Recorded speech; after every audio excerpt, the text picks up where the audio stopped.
الحمد لله رب العالمين والصلاة والسلام على رسوله الكريم وعلى آله وأصحابه أجمعين وأشهد أن لا إله إلا الله وأشهد أن محمدا عبده ورسوله اللهم صل وسلم وبارك على نبينا محمد وعلى آله وأصحابه أجمعين أما بعد.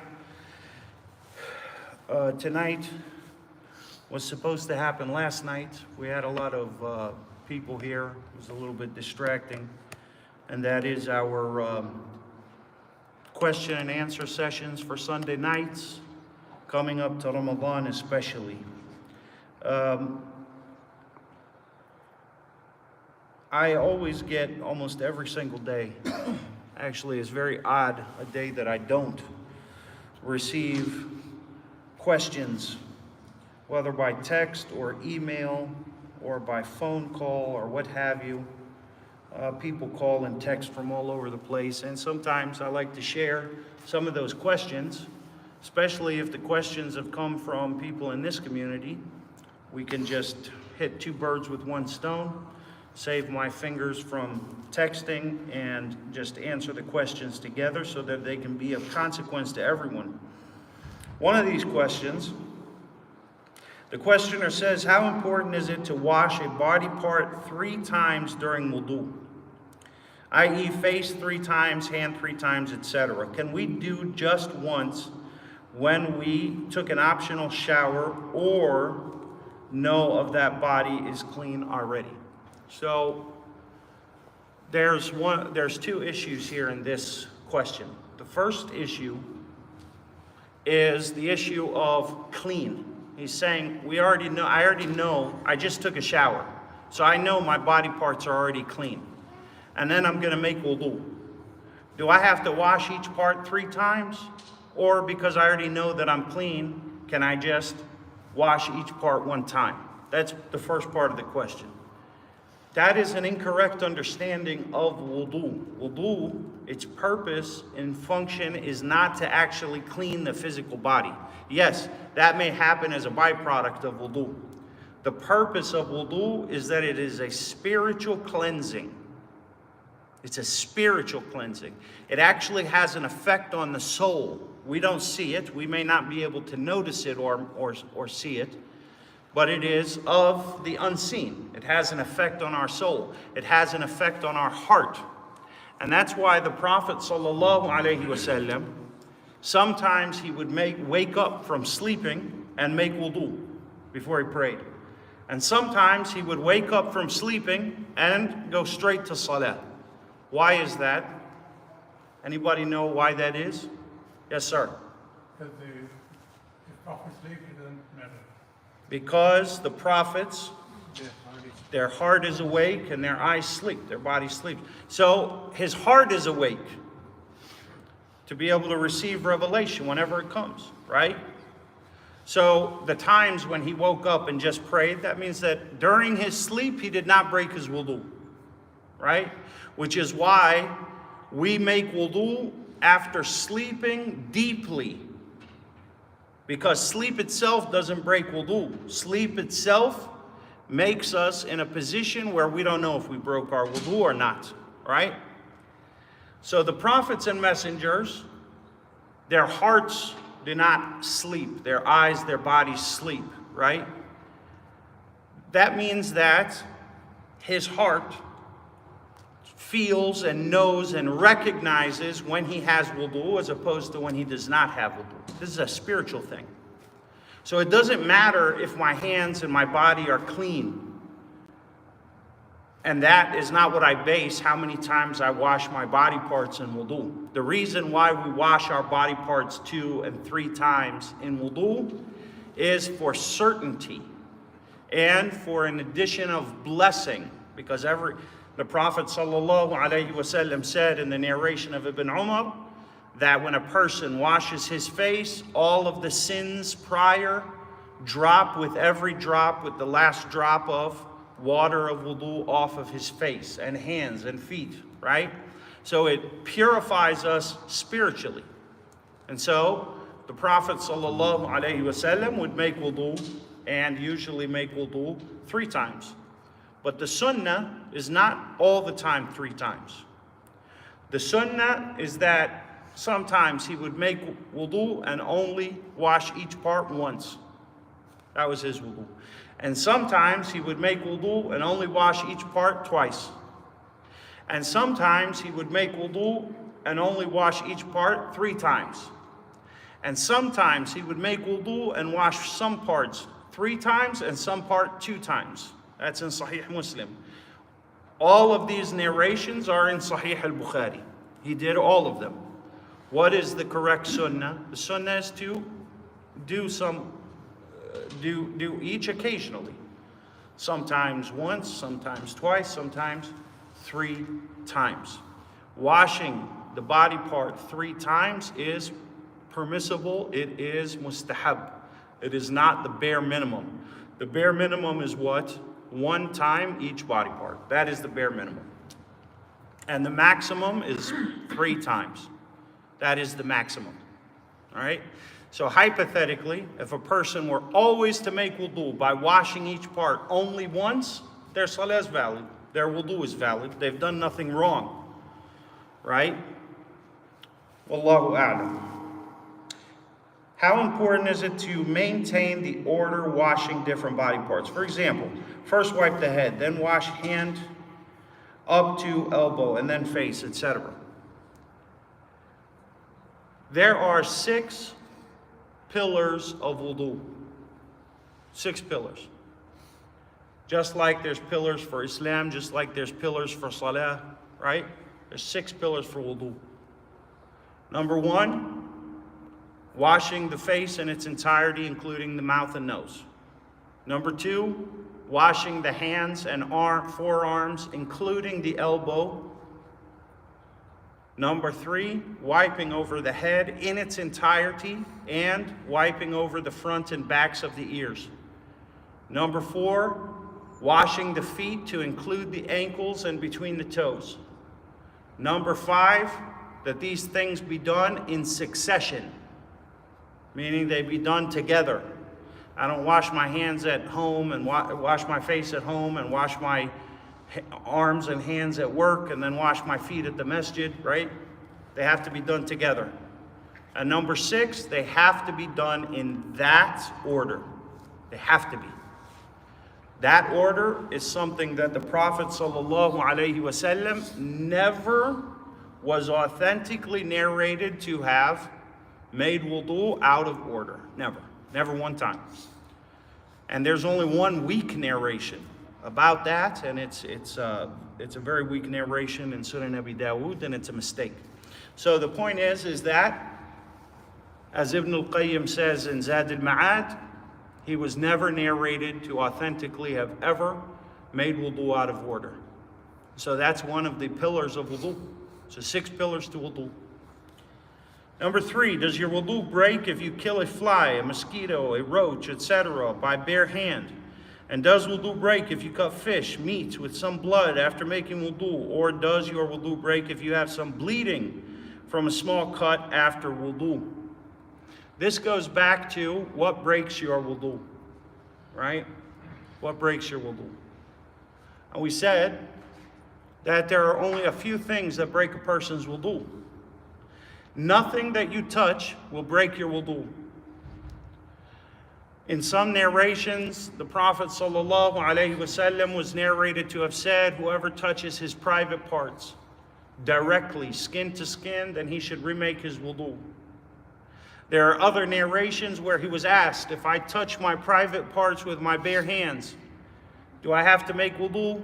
And he responded, you just touched a part of your body. It's just like touching your arm or your ear or your head. It doesn't break your wudu.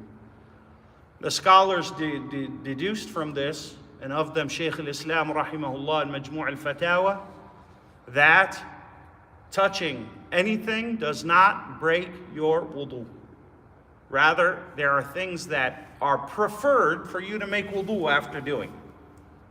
Preferred. But nothing that you touch can break your wudu. Wudu is broken by something that exits the body, right? So wudu is broken by al-kharij min as-sabilain.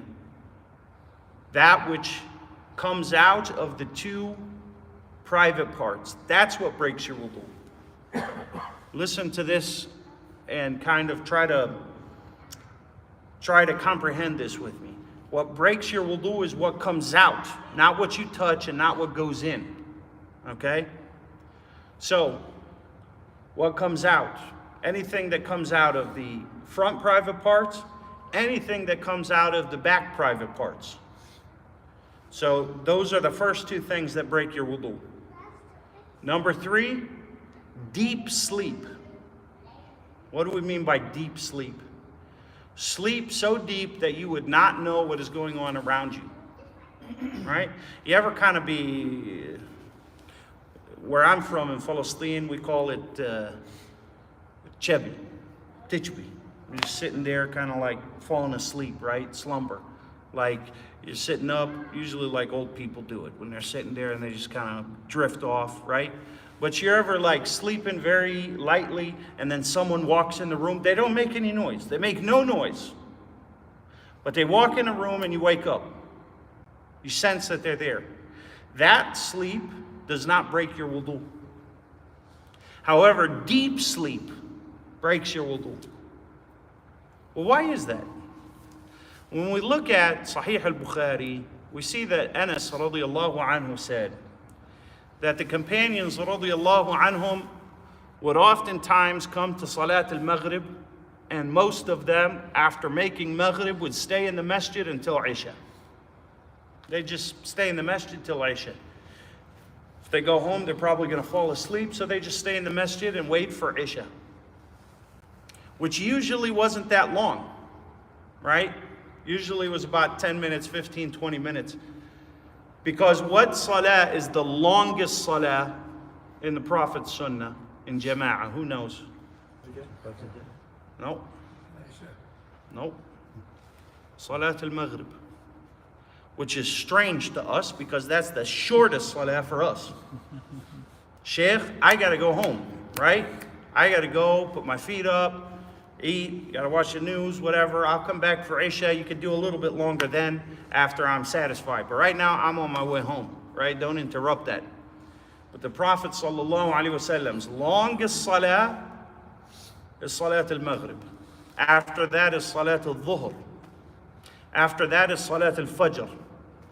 After that is Salat al-Asr. And then the shortest salah is Salat al-Isha. Exactly the opposite of what we do. Exactly.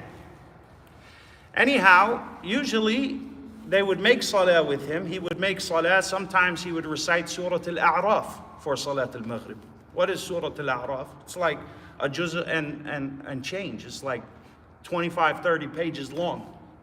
So by the time he's finished, he'd go into his quarters or deal with something with his companions. Then he would come back out 20 minutes later and it's time for Isha, right? And so Anas said the companions would stay seated in the masjid, and there wasn't a light in the masjid, so it's dark, and they would all start to what? Fall asleep while they were sitting up. They're sitting against the wall, sitting up in the thing, right? He said, I would see the companions start to fall asleep. Their chins would be on their chests. Some of them would be, right, making a noise while they're sleeping. He said, and then the Prophet would come out, sallallahu alaihi wasallam, the iqamah would be called, they would stand up and make salah, and they wouldn't make their wudu over, right? So not only did one companion or two, this was like common knowledge amongst the companions. No one said, hey, you were sleeping, right? Why is that? Because sleep itself does not invalidate your wudu. Sleep itself is a probability issue of breaking your wudu, because we said the essence of what breaks wudu is what comes out of the two private parts. So when you are sleeping, you don't know if something is coming out of the private parts or not. You wouldn't feel it. And it's most likely that something did. Why? Because our body relaxes, right? And so Ali ibn Abi Talib in Sunan Abi Dawood, he said, Al-aynu wika' as-sah, faman nama falyatawadda. He said the eye is the leash of the anus. It's the leash, it keeps it. So when a person falls asleep, he should make wudu. Meaning that a person releases and they start to, pass gas or whatever. But if the sleep is light enough that you would know if you broke your wudu, then this is not something that will break your wudu. So, we have three things that break your wudu. Number one, what comes out of the front private parts. Number two, what comes out of the back private parts. Number three, deep sleep. Number four, anything that is considered to be akin to deep sleep. Insanity, drunkenness, person gets really high on some kind of drug, right? Person goes nuts for a few hours, something like that. They get really, really, really angry. They get really, really, really sad to the point where they kind of black out. This will break a person's wudu. And that is, as we said, akin to sleeping. It's the same thing, right? Number five, is that a person denounce Islam. Wal-'iyadhu billah. May Allah protect us all. Ar-ridda min al-Islam. If a person denounces Islam, even if they denounce Islam for a minute and then come back and repent, they have to remake their wudu because this invalidates a person's wudu. It's not common. May Allah protect us all, but it has to be mentioned. The fuqaha mentioned in their research. Then there are other things that are preferred for a person to make wudu. Number one, if a person eats camel meat. Number two, if a person touches his private parts without a barrier, skin on skin. Number three, if a person vomits. Number four, if a person does something that would most likely cause him to become aroused enough for something to come out of his private parts. Right? Person touches a woman, touches his wife or whatever, intimately, in a way that makes a person aroused, or looks at something that makes him aroused, right? Should they make wudu? They don't have to unless something comes out of their private parts. However, it's preferred that they make wudu anyways. Why? Because most likely, again, something may have come out of their private parts. As well, something like something that comes out of the body, right? Some of the scholars mention like pus. If a person has pus that comes out of their body, or a blister, if a person bleeds. These are things that the scholars have mentioned, but don't have any evidence that is strong and clear from the sunnah of the Prophet sallallahu alaihi wasallam. None of these things will break a person's wudu. Bleeding will not break your wudu. Pus will not break your wudu. Blisters will not break your wudu. Touching something that is filthy, something that is najis, touching a dog or a pig or touching this will not break your wudu, right? We said the essence of what breaks wudu is what comes out of the body, not what comes into the body or touches the body. That is the pattern. So I think that is clear, right? I think we clarified that pretty well. I'm not sure if we have time for another question. I don't want to go too far over our time. We've been going on for 20 minutes here. Let's do one more question real quick. Let's zip through it. It says, does your wudu break if you change dress in a room where you are alone by taking off the clothing and putting another, which you would not otherwise do in front of another person? We just mentioned that wudu is broken by the things. Taking clothing off, seeing something, or another seeing you does not break your wudu at all. It has no effect on your wudu, right? During prayer, can you recite more than one smaller surah and a rak'ah, not consecutively next to each other? Means, can I recite Surah Quraysh and then skip next few surahs and recite Surah Ikhlas in the same rak'ah? Allah subhanahu wa ta'ala generally said, فَقْرَأُ مَا تَيَسَّرَ مِنَ الْقُرْآنِ. Recite whatever is available to you of the Quran in Salah. This is a general allowance of reciting the Quran in Salah. That's the essence of this ruling. A person can recite anything that they like in Salah. And a person does not have to recite the entirety of a surah. And a person does not even have to recite the entirety of a verse. Let's say I recite, let's say I want to lead salah and I recite half of Surah Ayat al-Din in the end of Surah al-Baqarah, the longest surah. I recite half of it, make sujood, stand up, and then recite the other half. Is there anything wrong with that? Absolutely not. Right? And likewise, if I want to recite more than one thing. In Sahih Muslim, Ibn Mas'ud stood for Salat al-Qiyam with the Prophet sallallahu alaihi wasallam. Listen to our forefathers. He was excited, Ibn Mas'ud. He was excited to make Salat al-Qiyam with the Prophet sallallahu alaihi wasallam. Just him and the Prophet. Could you imagine how? I mean, it's almost unimaginable, right? It's just the two of them. And no crowd around him, nobody to take his attention away, just me and him. So he stood up to make salah. He said the Prophet ﷺ started reciting Surah Al-Baqarah. I said to myself, he'll stop at 100 verses. Then he pushed on. I said he'll stop at 200 verses for sure. Then he pushed on. Then I said he'll finish the surah and then he'll make ruku'. Then he pushed on. I said, then he began to recite Surah An-Nisa. I said, he'll finish this surah for sure and then makes ruku'. Then he pushed on and then started Surah Ali Imran and continued to recite until the end of Ali Imran. He said he kept reading together until I started to think bad thoughts. He's saying to his students, Ibn Mas'ud. So what bad thoughts? Abu Abdul Rahman, his kunya was Abu Abdul Rahman. He said, I thought about just leaving salah and sitting down. Right? Just letting him finish by himself. Clearly Ibn Mas'ud was not part of that prayer. He was, right? He was somebody that latched on to a prayer that was deeply intimate between him and Allah subhanahu wa ta'ala. So the point is that you can read as many verses as you want, as many chapters as you want. What is not permissible is reading the verses backwards. This is not permissible. Unless it's for practice. I remember Sheikh al-Shinqiti, rahimahullah, one of the greatest scholars of tafsir of our era. He had such a sharp memory. I have never seen a person with a sharper memory than this man.